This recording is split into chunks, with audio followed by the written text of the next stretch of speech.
Bismillahirrahmanirrahim. Assalamualaikum warahmatullahi wabarakatuh. Alhamdulillah, anak-anak kelas 5B, hari ini hari Selasa, tanggal 4 Agustus 2020. Pelajaran yang pertama yang akan kita bahas yaitu pelajaran matematika.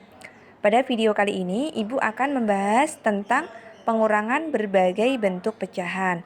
Nah, kalau pengurangan berbagai bentuk pecahan itu artinya macam-macam bentuk pecahan dengan cara dikurang.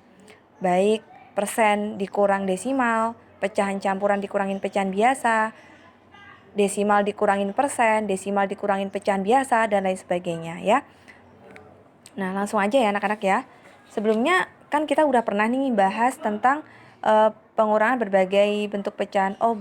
Penjumlahan berbagai bentuk pecahan. Nah, kalau kita sudah menguasai itu, maka di pelajaran kali ini kita akan lebih mudah lagi. Tinggal kalau kemarin ditambah, yang sekarang tinggal dikurang saja. Nah, langsung aja anak-anak ya.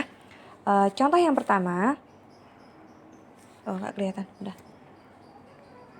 Contoh yang pertama, misalkan berupa bilangan pecahan desimal dikurangin persen. Misalkan 0,75 dikurangi 50%. Nah, perhatikan.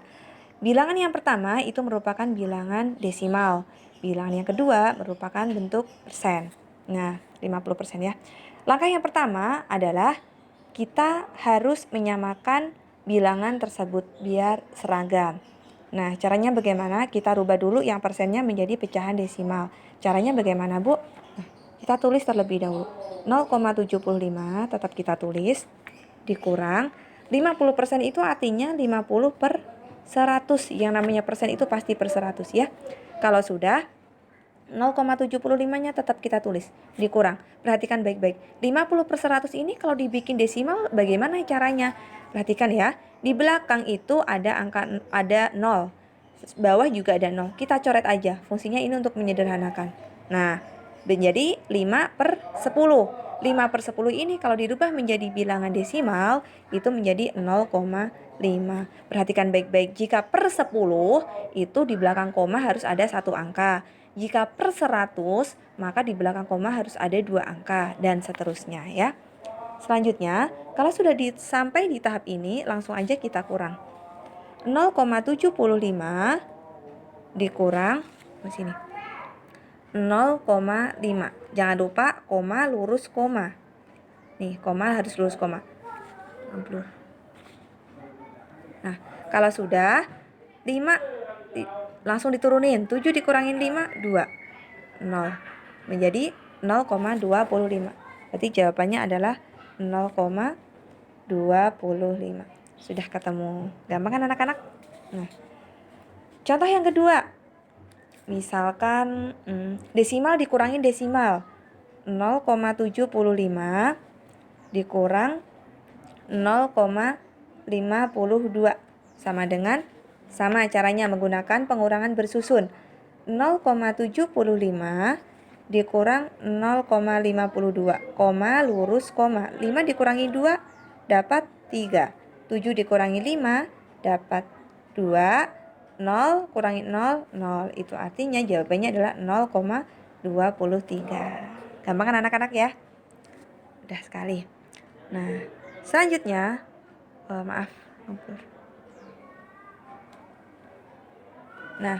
selanjutnya contoh yang ketiga.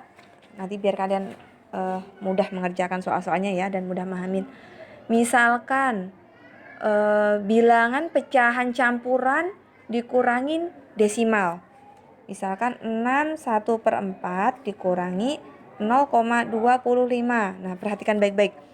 Bilangan yang pertama ini berupa pecahan campuran. Yang kedua merupakan desimal. Caranya bagaimana?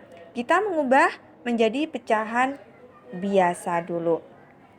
Caranya 6/1/4 tetap ditulis dulu. Dikurangi 0,25 itu kalau dirubah menjadi pecahan biasa menjadi berapa? Perhatikan baik-baik. 25.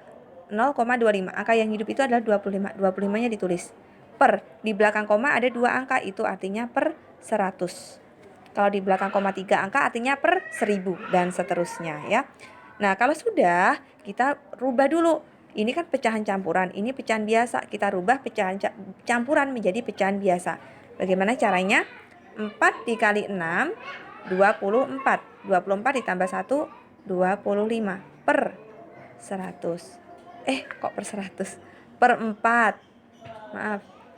Per 4 dikurangi 25 per 100. Nah, kalau sudah sampai di sini, perhatikan baik-baik. Kedua-duanya sudah sama-sama pecahan biasa. Baru kita operasikan. Perhatikan baik-baik ya. 4 dan 100 ini penyebutnya berbeda lah. Maka langkah yang pertama adalah dengan menyamakan penyebut. Jangan cari KPK terlebih dahulu. Nanti lambat waktunya ya. Kita singkat aja waktunya. Langkah yang pertama, jika ada penyebut itu berbeda dan ada penyebut yang paling besar, maka penyebut yang paling besar itu kita gunakan sebagai KPK terlebih dahulu. Barangkali penyebut itu bisa digunakan menjadi KPK-nya. Nah, 4 sama 100 yang paling besar itu adalah 100. 100 dibagi 100, 1. 100 dibagi 4, 25. Itu artinya 100 bisa dijadikan KPK. Maaf, 100. Ini 100. Kita operasikan. 100 dibagi 4, 25. 25 dikali 25. Kita kalikan dulu. 25 dikali 25.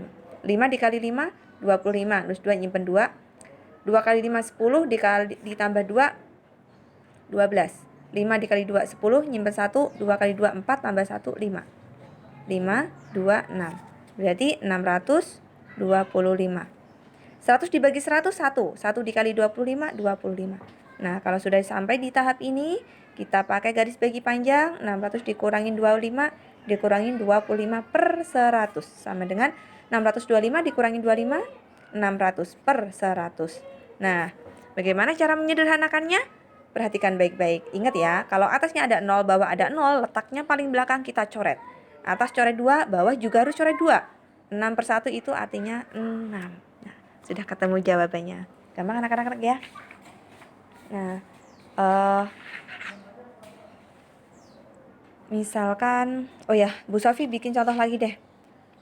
Misalkan ini, contoh yang keempat ya. Maaf di sini, lenceng. 0,8 dikurangi 0,25. Desimal dikurangi desimal. Tapi yang depan angkanya hanya sedikit, 1. Caranya bagaimana? Perhatikan baik-baik. 0,8 dikurangi 0,25. Koma lurus koma. Nah, 5-nya bagaimana? Atasnya nggak ada. Maka yang belakangnya 8 ini anggap aja angka 0. 0 dikurangi 5 nggak bisa, pinjam depannya. Jadi angka 10. 8-nya menjadi 7. 10 dikurangi 5 dapat 5. 7 dikurangi 2 dapat 5. 0 turun. Jawabannya 0,55. Begini anak-anak ya. Nah, gampang kan anak-anak? Kalau misalkan kurang paham, videonya diputar-putar terus. Kalau misalkan belum paham-paham juga, silakan tanya Bu Sofi ya. Gini, Bu Sofi kasih contoh satu lagi. Misalkan 1/4 dikurangi 25%. Nih, jadi berupa pecahan campuran dikurangin persen. Caranya bagaimana? Caranya adalah mengubah persen itu menjadi pecahan biasa terlebih dahulu. 3 1/4-nya ditulis saja dulu. Dikurangin 25% itu sama dengan 25 per 100. Iya, yang namanya persen itu pasti per 100. Nah, kalau sudah seperti ini, kita rubah dulu menjadi pecahan biasa. Karena 3 1/4 kan masih berupa pecahan campuran. Kita rubah dulu ya. 4 dikali 3, 12. 12 ditambah 1, 13 per 4 dikurang 25 per 100. Nah, kalau seperti ini kan bentuk pecahannya sudah sama, yaitu sama-sama pecahan biasa. Nah, kalau sudah, kita perhatikan dulu penyebutnya tidak sama. Nah, langkah yang pertama adalah penyebut yang paling besar itu kita coba gunakan sebagai KPK. Barangkali kalau bisa. 100 dibagi 100, 1. 100 dibagi 4, 25. Itu artinya 100 bisa dijadikan sebagai KPK-nya. 100 dibagi 4 tadi dapat 25. 25 dikali 13. Kita kalikan 25 dikali 13. 5 dikali 3, 15. Nyimpan 1. 2 kali 3, 6. Ditambah 1, 7. 5 kali 1, 5. 2 kali 1, 2. 5. 7 ditambah 5, 12. Nyimpan 1, 3. Berarti 325. Nah, selanjutnya 100 dibagi 100, 1. 1 dikali 25, 25. Nah, kalau sudah, bikin garis bagi panjang, 325 dikurangi 25 per 100. 325 dikurangi 25, 300 per 100. Cara menyederhanakannya jangan lupa, jika belakangnya itu ada 0, bawah juga ada 0, letaknya paling belakang, maka kita tinggal coret aja. Kalau atas dicoret 2, bawah juga dicoret 2. Nah, kalau gini kan lebih sederhana lagi. Itu artinya pecahan menjadi 3 per 1. 3 per 1 itu sama dengan 3. Nah, udah selesai. Paham ya anak-anak ya? Nah, mudah-mudahan video kali ini anak-anak mudah memahami ya. Kalaupun misalkan belum paham, nanti bisa diputar-putar lagi atau langsung tanya Bu Sofi. Telepon, WA juga bisa ya. Insya Allah akan Bu Sofi jawab. Untuk soal, nanti akan Bu Sofi fotoin aja, tidak ada di video. Mudah-mudahan bisa difahami anak-anakku sekalian. Video kali ini cukup sekian dari Bu Sofi. Selamat mengerjakan untuk soal yang akan Ibu kirim ke grup. Semoga berhasil.